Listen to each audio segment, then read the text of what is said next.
El aire en la oficina de servicios sociales del Ayuntamiento de Sevilla pesaba, denso como el calor de julio que se filtraba incluso a través de las persianas entornadas.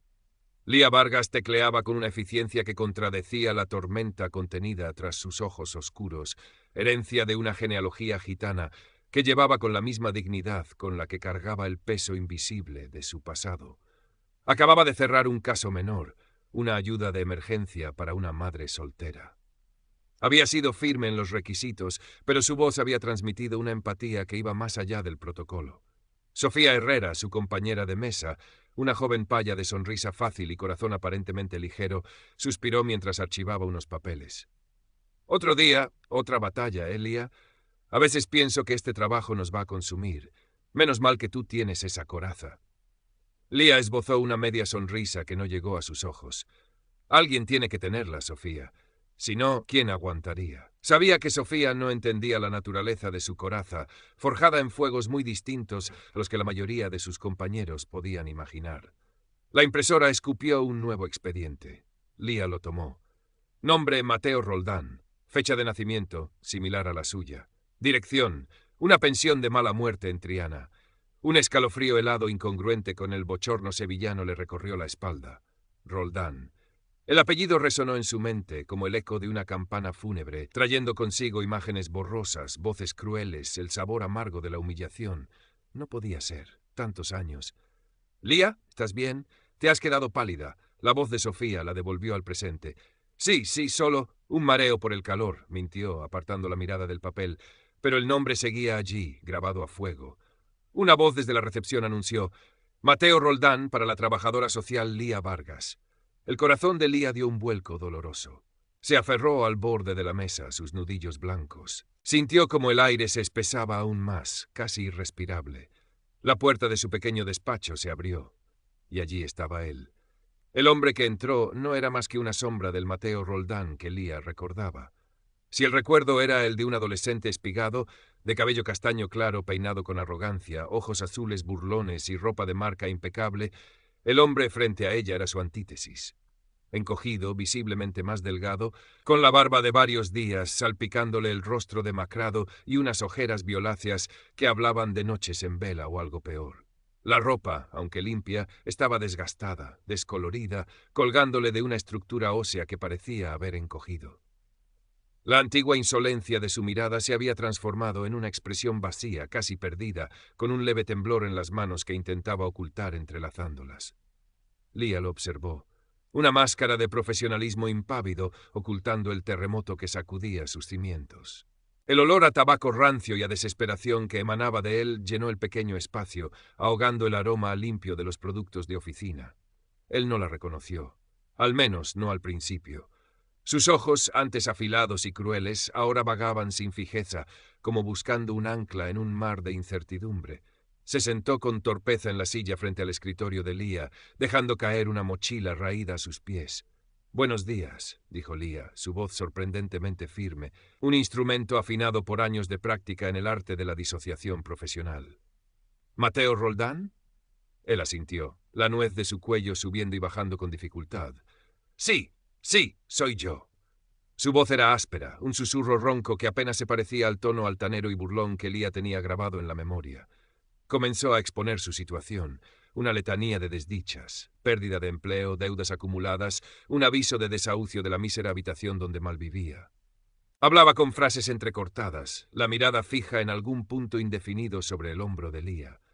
Mientras él hablaba, Lía sentía cómo las compuertas de su memoria se abrían de golpe, liberando un torrente de imágenes y sensaciones que había luchado por mantener represadas durante casi 2 décadas.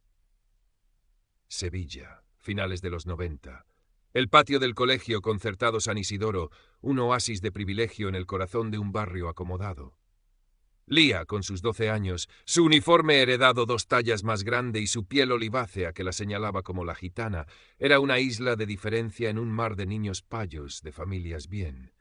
Y Mateo Roldán, ya entonces un líder carismático entre sus iguales, era el rey de ese pequeño universo, y ella, su bufón particular. Lo veía ahora, tan nítido como si el tiempo no hubiera pasado. Mateo, rodeado de su séquito, riendo a carcajadas mientras uno de sus acólitos le arrebataba el bocadillo a Lía. «Mira, la gitana come pan duro», gritaba Mateo. Y las risas se multiplicaban, hirientes como cristales rotos. Ella apretaba los puños, la rabia y la impotencia ahogándola, pero no lloraba. Nunca delante de ellos.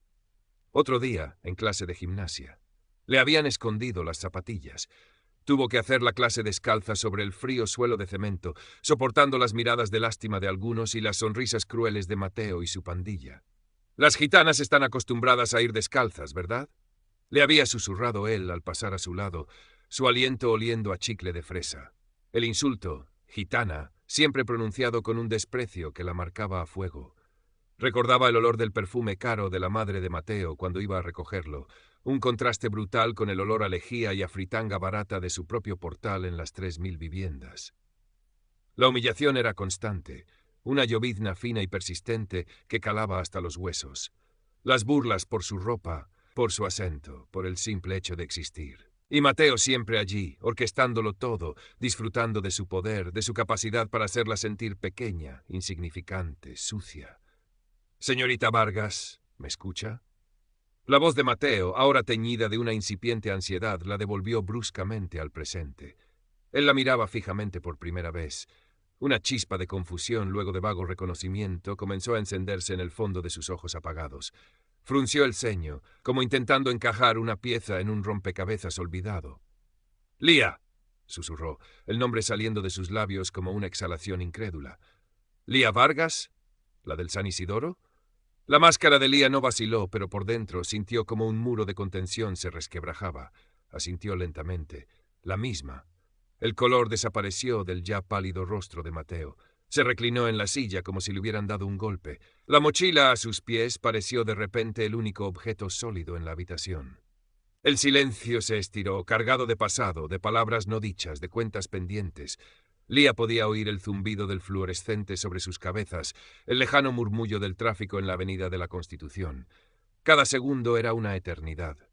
«No, no puede ser», balbuceó Mateo, pasándose una mano temblorosa por la frente sudorosa. «Tú aquí». Lía mantuvo la compostura, aunque sentía el pulso acelerado en sus sienes. «El mundo es pequeño, señor Roldán, y da muchas vueltas». Su voz era fría, profesional, pero con un matiz acerado que no pasó desapercibido para él.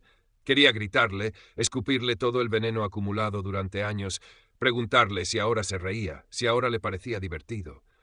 Pero la trabajadora social en ella, la mujer que había luchado tanto por llegar hasta allí, mantuvo a raya a la niña herida.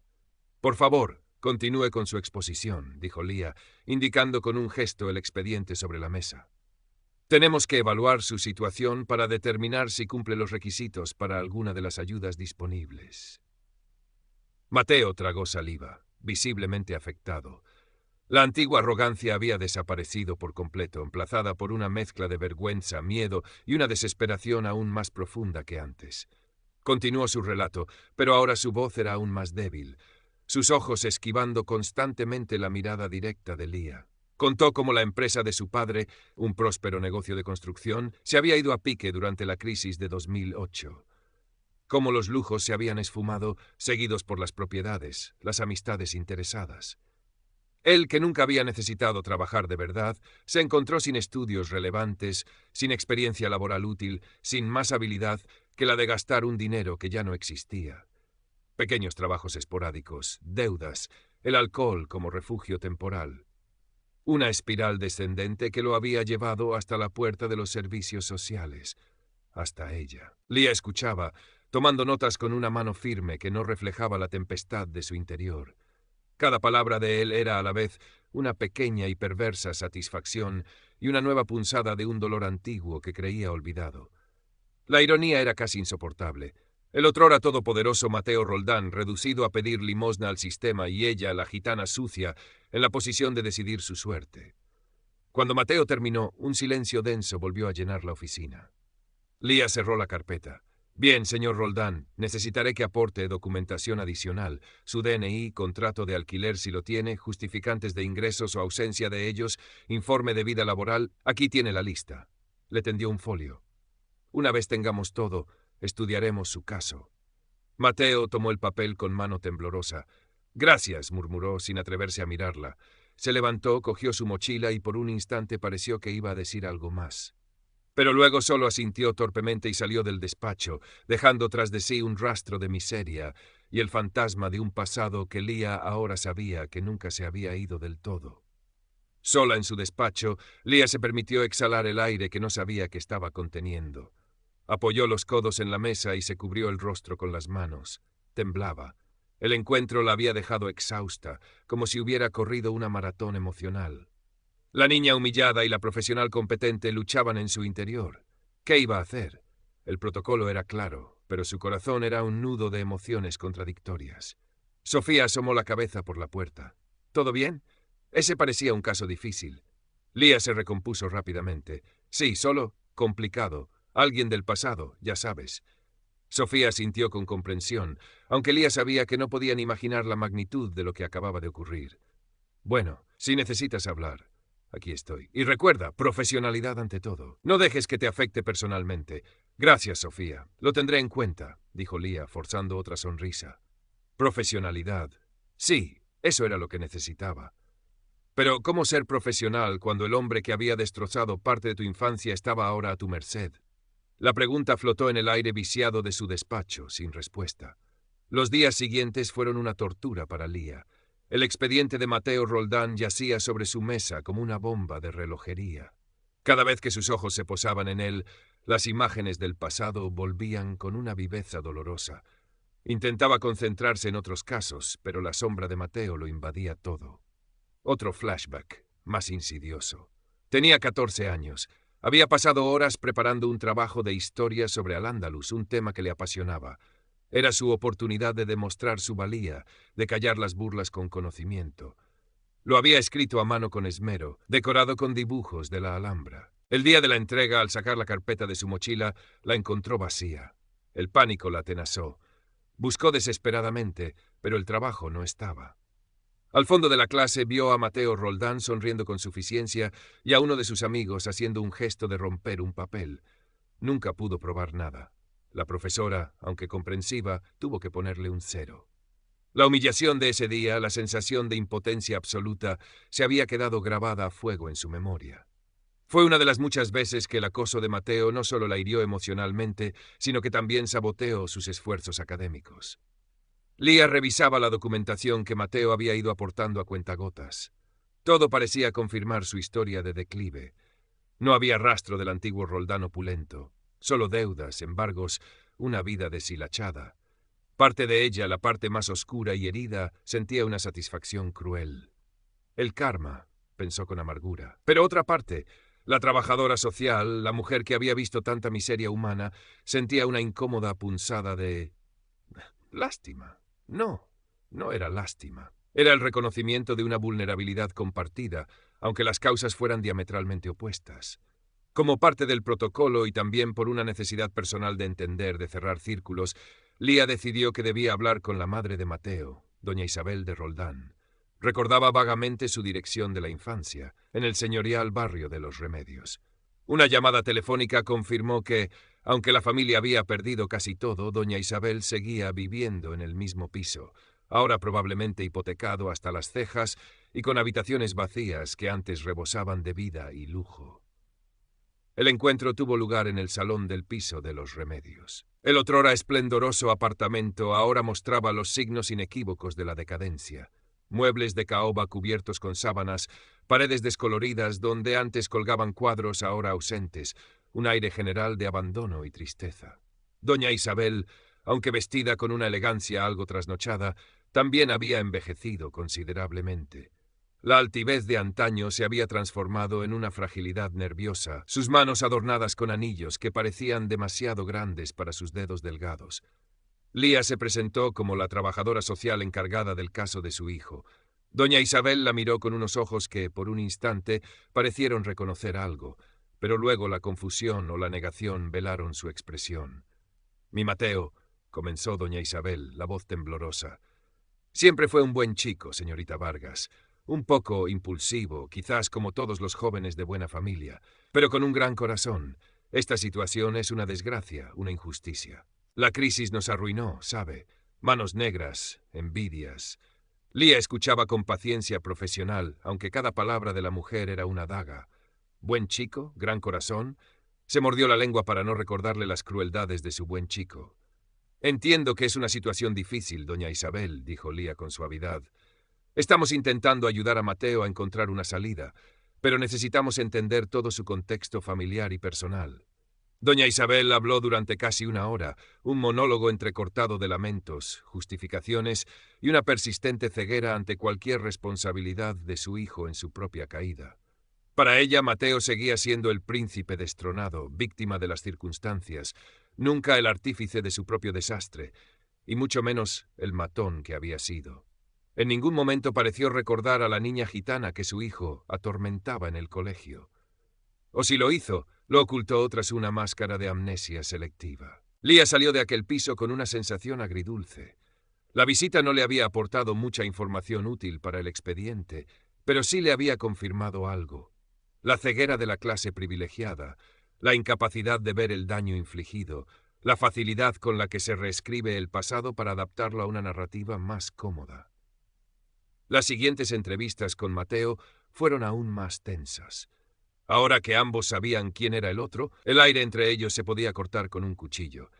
Mateo parecía oscilar entre una sumisión casi abyecta y repentinos destellos de una patética autojustificación.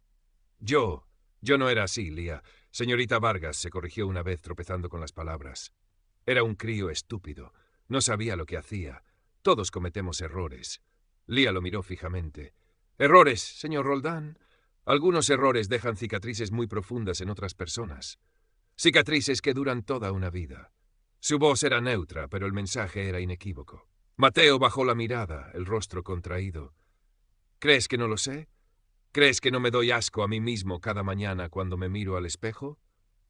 Lía no respondió. No era su papel ser su confesora ni su redentora. Su papel era evaluar su necesidad y aplicar los recursos del sistema de la manera más justa posible. Pero ¿qué era justo en aquella situación? La pregunta volvía a atormentarla, especialmente por las noches, cuando el silencio de su pequeño apartamento en la Macarena se llenaba de fantasmas. Una tarde, mientras revisaba por enésima vez el expediente, recordó las palabras de su abuela, una mujer sabia y fuerte, pilar de su familia y de su comunidad en las 3000.